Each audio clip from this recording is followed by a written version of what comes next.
Stop. Well,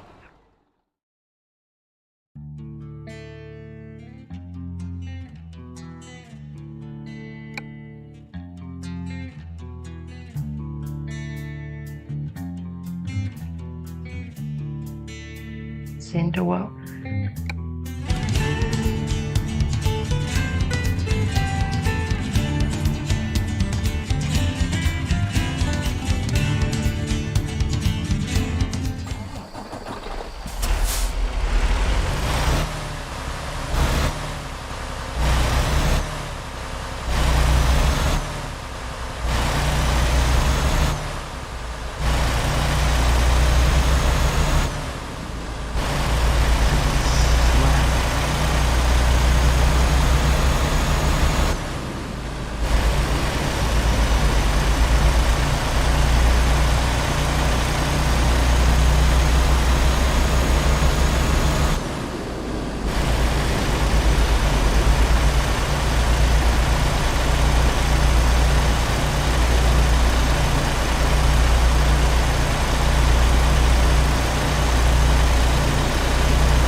Yeah, and like that's the thing, like I was saying earlier today, like basically like in recent months there's been a lot of there's been several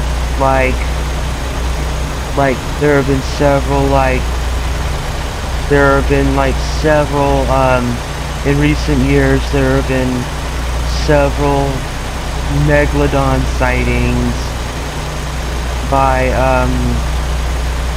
there have been several megalodon sightings by by various experienced seamen, most notably ocean liner and cruise ship captains, most notably ocean liner and cruise ship captains, as well as by as well as by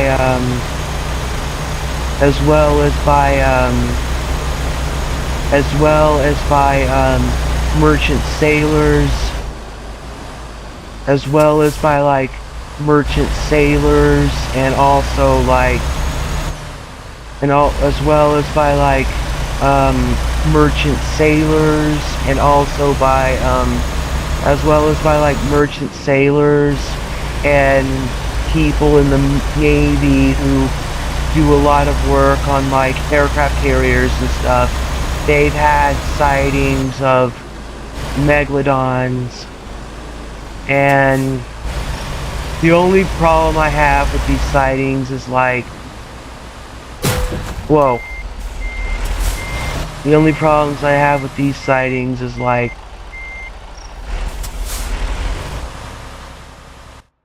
the only problems I have with these sightings is like, I can never like really I can never really there's like I actually can never really verify whether they're like whether these sightings are like genuine or whether they're real, because like some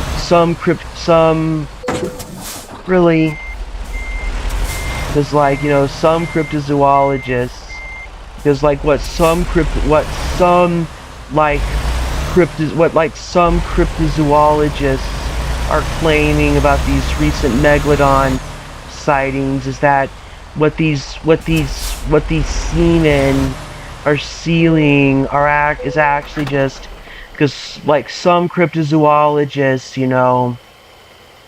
what some cryptozoologists are saying is that what these seamen are actually seeing is actually like see, that's what I'm saying, is what some cryptozoologists are claiming these seamen are actually seeing is actually just a great white is just mistaken is actually is actually a great white shark. But however, Little Critter is saying that he's not so convinced because, like, you know, well, see, that's what Little Critter's saying is like, Little Critter has actually told me that, like, he's not as convinced. Like, Little Critter's told me recently that, like, he's actually not as convinced. He's not as convinced. Like, Little Critter says he's not so convinced that what people are seeing is a great white shark because according to what I researched looked up today, the megalodon has died out. The last last like confirmed megalodon died out. I think it was like I think it was like in fact it was 3.5 million years ago. I actually looked it up today, and it is confirmed. Last confirmed megalodon did die out 3.5 million years ago. So if what these seamen are seeing is real, then we have to assume that, like, these seamen aren't having, like, like a mirage or something. That these seamen aren't just having, like, aren't just, simply hallucinating due to like stress, that these seamen aren't just like, aren't just hallucinating due to like, you know, due to like, stress or fatigue.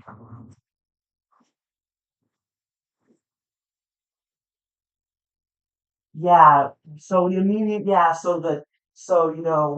We immediately have to assume that these experienced seamen aren't just like, hallucinating, just do simply doubt that they're not, that these so-called, these supposed, that these megalodon sightings aren't just like, hallucinations that are, that aren't, that these like megalodon sightings aren't the result of hallucinations due to stress or are just like, like hallucinations or mirages, or are just, aren't just like hallucinations or mirages or optical illusions caused by stress or fatigue or seasickness.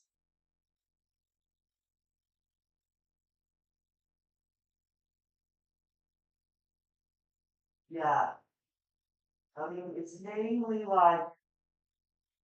mainly like sea passengers and seamen who often report these so-called megalodons swimming in our oceans, but however, skeptics and cryptozoologists, some skeptics are not convinced.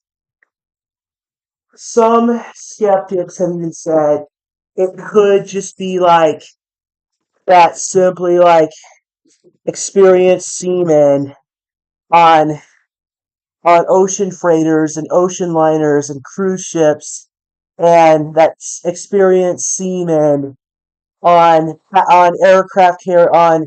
U.S. Navy aircraft carriers and U.S. Navy battleships, that experienced seamen on U.S. Navy battleships and aircraft carriers, as well as seamen on um, ocean liners and cruise ships and ocean freighters, as well as passengers on cruise ships and ocean liners, are possibly just um, are most likely suffering from are most likely suffering from most likely suffering from hallucinations or mirages, or seeing optical illusions induced by stress, fatigue, or possibly seasickness. I mean, that's what skeptics seem to think, is that these so-called megalodon sightings are the results of cruise ship and ocean liner passengers and crew, are mainly ocean liner crew and passengers suffering from hallucinations and mirages and optical illusions brought on by fatigue, by stress, and seasickness. And then there's the people who believe that, and some people also believe that, some people also believe that, some people also believe that, and then there's also the people, that believe that, well, there's some people that even believe that,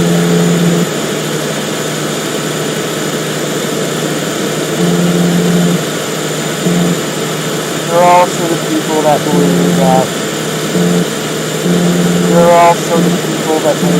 and then there's also the other maritime, it's mainly people who have to do maritime work. It's mainly people who have to do maritime work that end up having these look, pause, bro. It's mainly people who have to do maritime work, who have to work in the maritime industry. It's mainly people who have to work in the maritime industry that have megalodon sightings. And what skeptics are just claiming is that these people are just having hallucinations brought on, are just suffering hallucinations, mirages, and optical illusions brought on by stress, fatigue, and seasickness. But, however, Blue Critter and I are not so convinced. Blue Critters and I seem to think that there possibly is along that possibly there is somehow a long thought extinct species of shark living in our ocean. And it's only a matter of time for maritime report like marine biologists before marine biologists actually managed to catch one on film. Well, see, that's the thing is, I know for a fact, and I'm certain there could still be long extinct animals. There could be certain long extinct animals that could still be alive in the present day. That there could still be long extinct that there could still be animals that we just don't know about who are still alive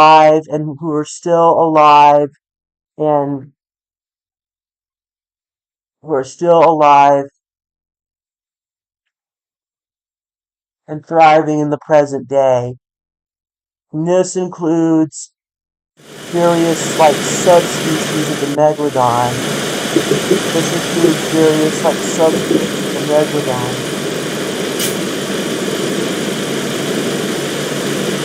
See, this is Valley Mills Drive. Like right here. This is where it was up here.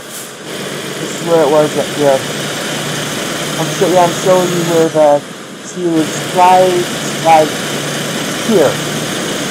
That's where the only grill used to be. Whoa. It was right in this area. It was right over in this area where the only grill used to be.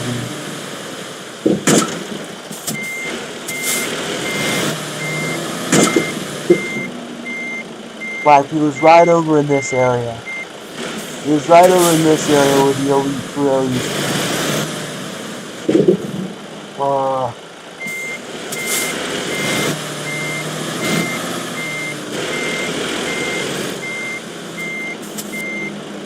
Yeah, it was like right.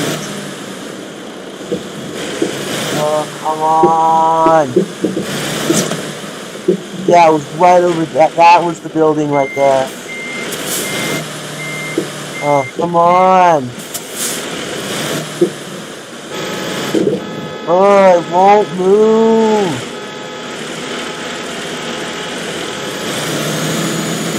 Oh. Yeah, it was like, come on. God damn it.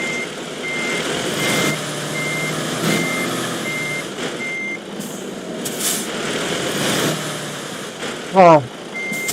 Stop!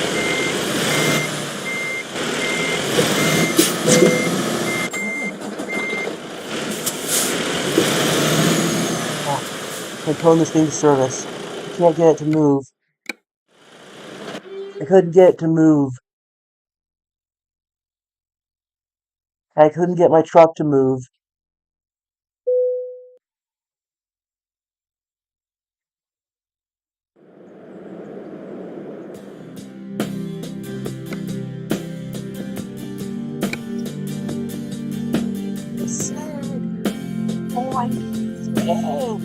Not threatened.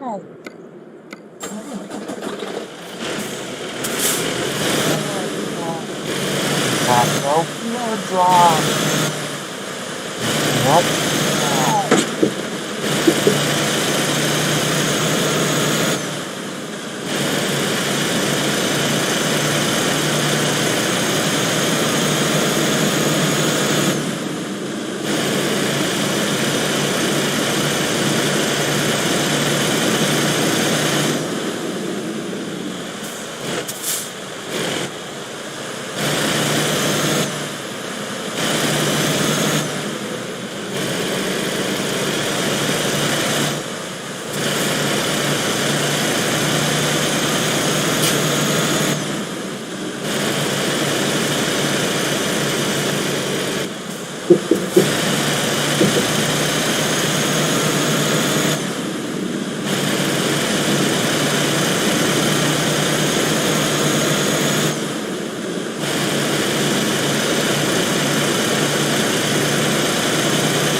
Come on!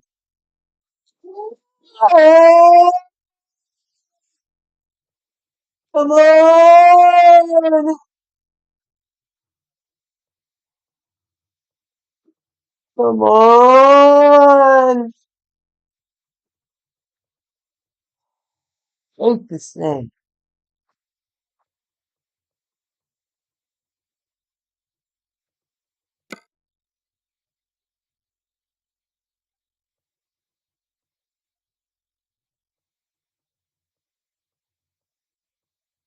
Really?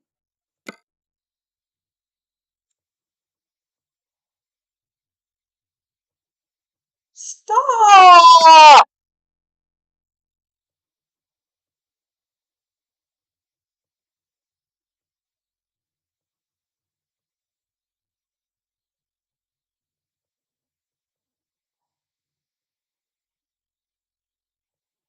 It won't budge! It won't budge!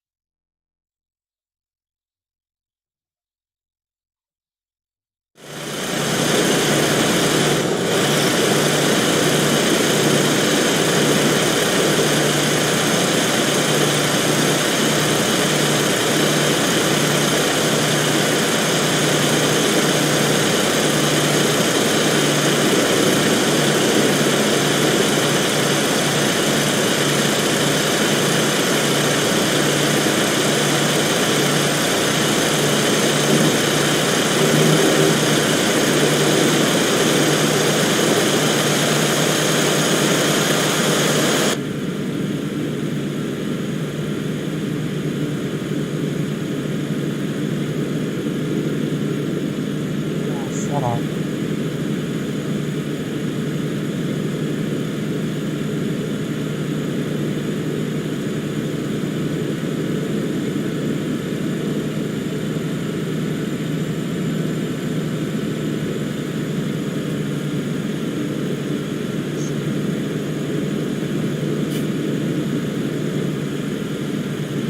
You're right.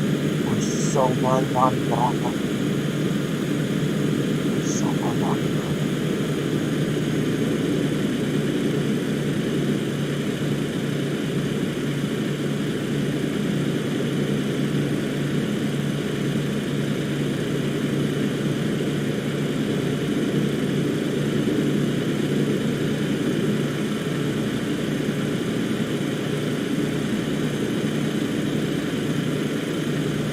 Oh, you say Phillips.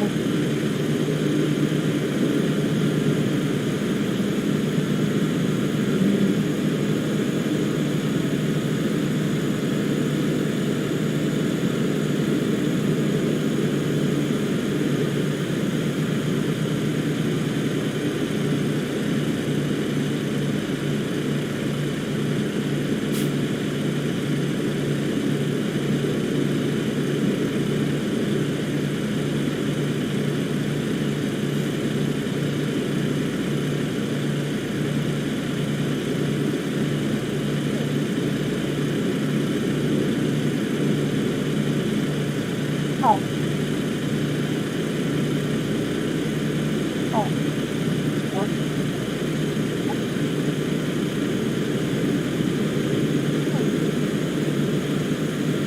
Mm,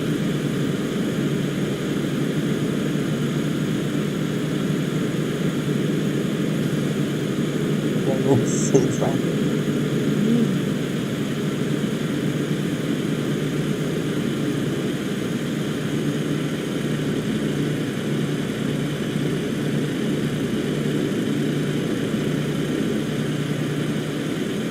yeah, no, Sid is a motherfucking psycho.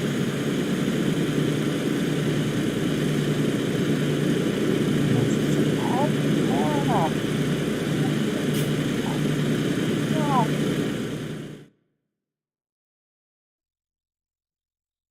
And it's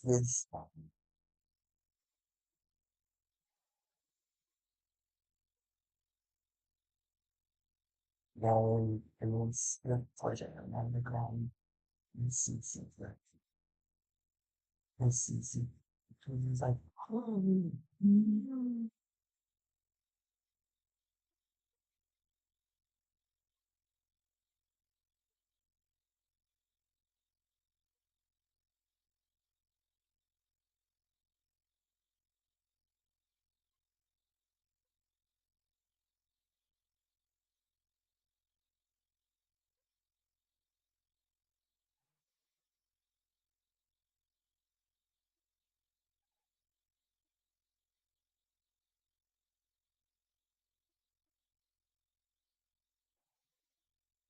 So what is it, the abusive dad theory in Toy Story?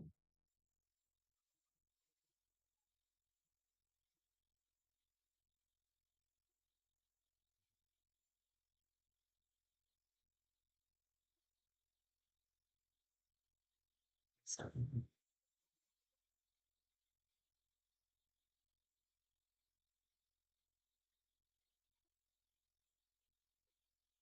Story.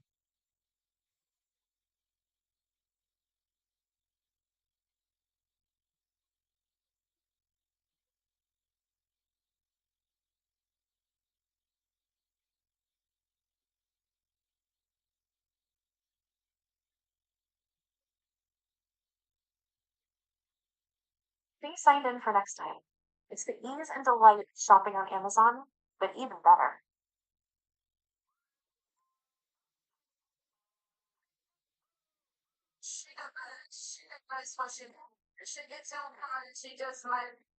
Have you wondered why Sid from Toy Story is so mean-spirited? Well, stick around because I'm about to dissect some details to answer that question. But first, I'd love to know who your favorite Toy Story character is. You have the fan, hey, fangirl. Make sure you subscribe and check back every week for new fandom videos. Before I changed to studying film in college, I was a double major in history and psychology. That by no means makes me a psychiatric expert, but it has given me an interesting perspective in studying films and better understanding characters. Case in point, Sid, who just seems absolutely awful every second he's on screen. Really, Pixar has made any villains on par with Sid. He was just chaotic evil to most viewers, but everyone has a backstory, so I want to figure out why Sid is so vicious. In the first Toy Story movie, Andy and Sid are neighbors, and as I said in another Toy Story theory, they live in a neighborhood that seems to be getting dangerous, as is noted by the police siren in the background. You guys don't get to. Let's go into Sid's house. They're coming out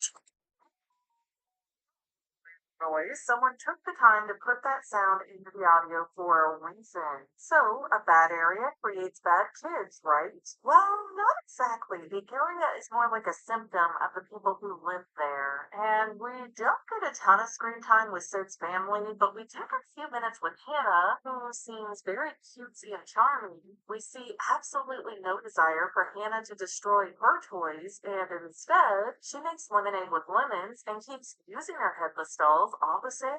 Then we have a brief moment where we hear Sid's mother. What? Yeah, what was that? The voice sounds very nice, caring, and pleasant, so I can only assume that Mama is a sweet lady too. So that just leaves Dad, and here's where it starts to come together. We only see Sid's dad briefly, or at least a figure we believe is Sid's dad, and he's passed out in his armchair like a drunkard. If we really pay attention to the mise-en-scène of the room, we do see empty cans laying around, and while they don't appear to be alcoholic, maybe they are. Flavored beers are a thing that actually exist. You can go to the store right now and buy like strawberry lemonade beer, cause ew, but whatever. Or maybe Pixar was too afraid to show beer cans in a kids movie, so the grape soda cans are a substitute product to send the same message without offending anyone. All I'm saying is that I've never seen anyone pass out like Sid's dad from drinking too many cans of pop. So, for the sake of argument, let's just say that Sid's dad is like an alcoholic. Also, if we take note the inside of Sid's home, there are some important features to look at. The family has very ugly green shag carpeting, which went out of style way back in the 70s, and most of his house looks equally dated, which tells us something. Now, there's a few options for why the house is 20 plus years out of style. Maybe they inherited it, but I think the most likely possibility is that Sid's parents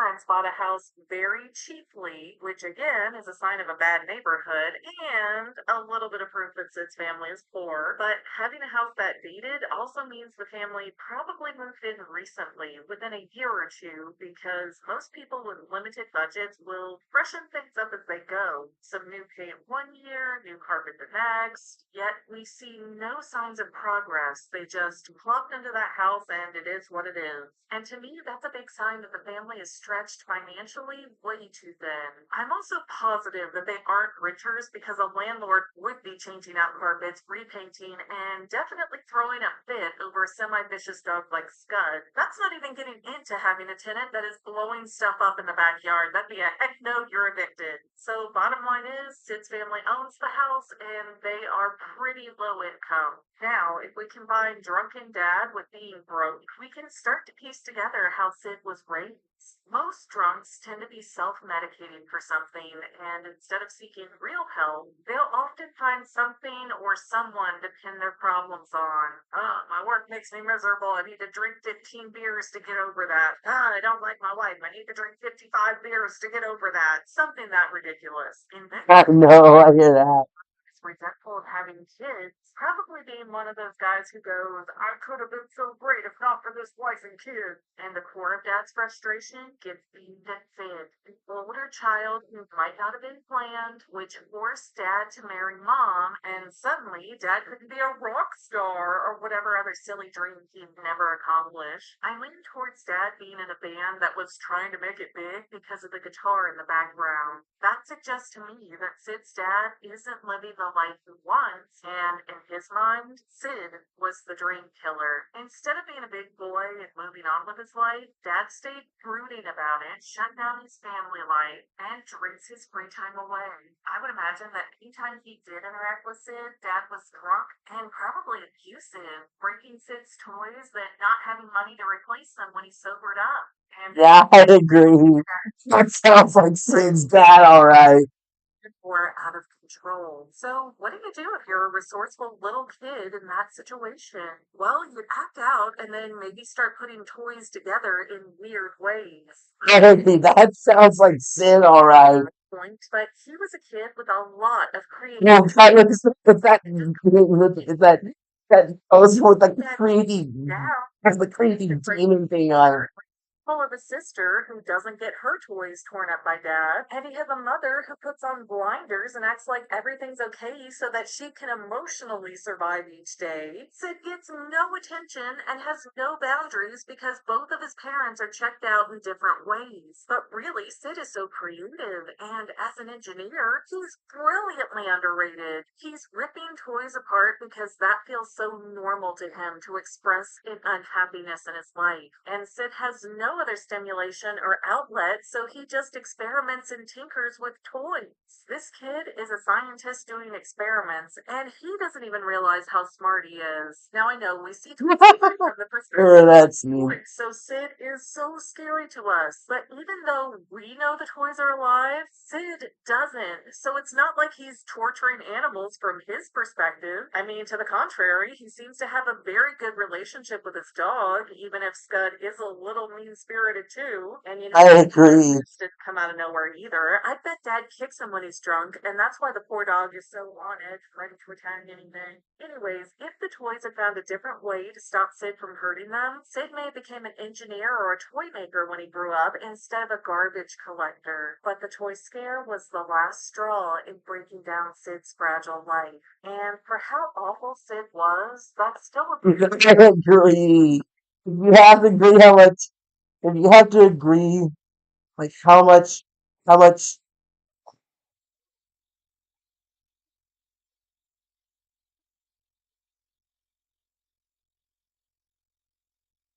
if you have to agree, like how much, like how much of a douchebag Sid was.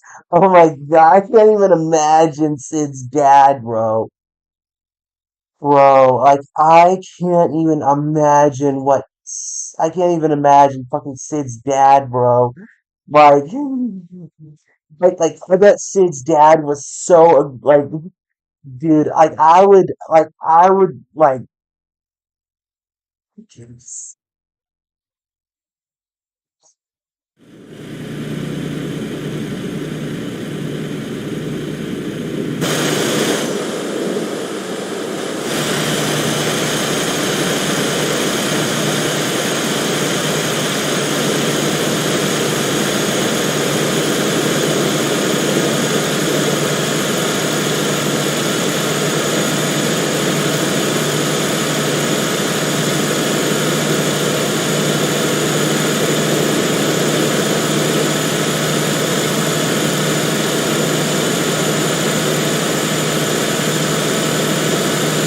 can't even imagine what's safe now anymore.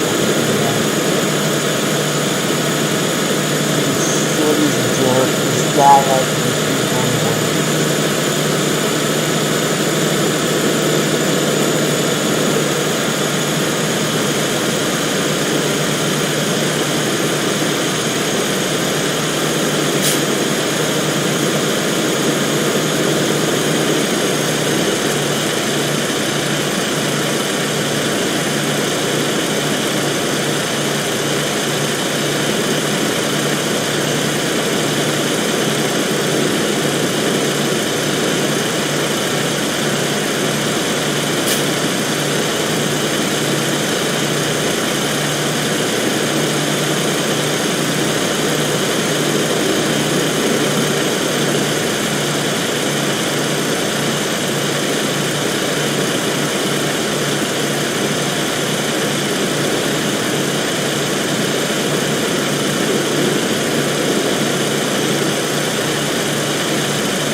Most of most of his work life is spent.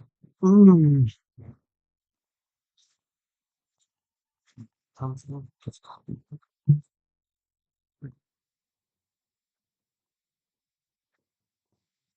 only writing. So you constantly get something.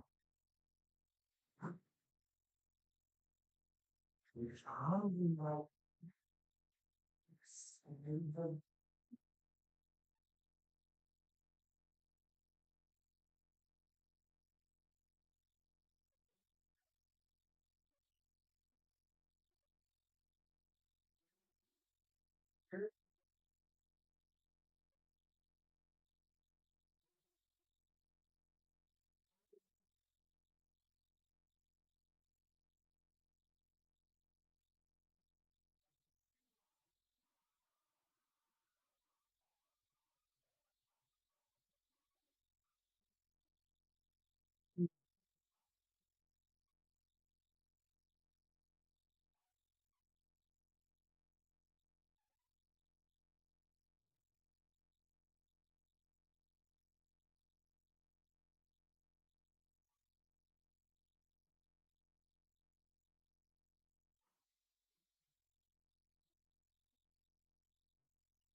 in his home life to be as equally miserable, to be as equally miserable,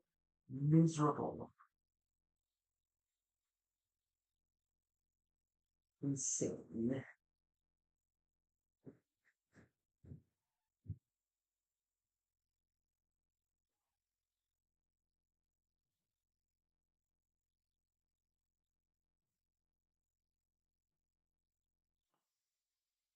We're a psyche now. We're a psyche now. We're a psyche now.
Yes, that's it.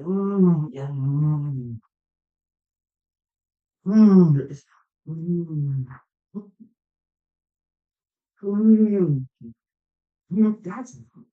Mm,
So much.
So you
Childress, yeah. In fact, it is Childress.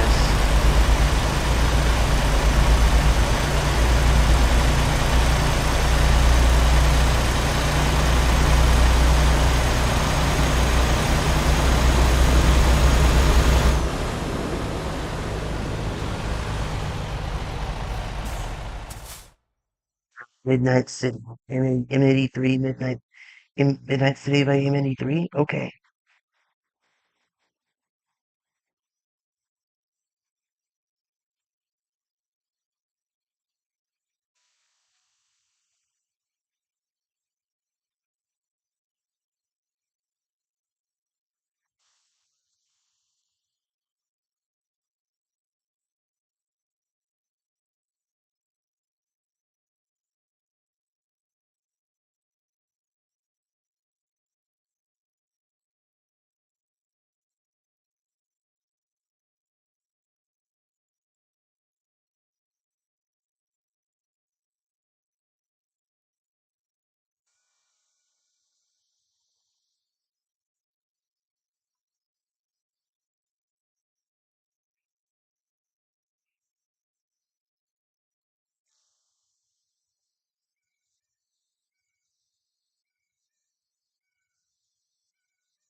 For the run.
Yeah.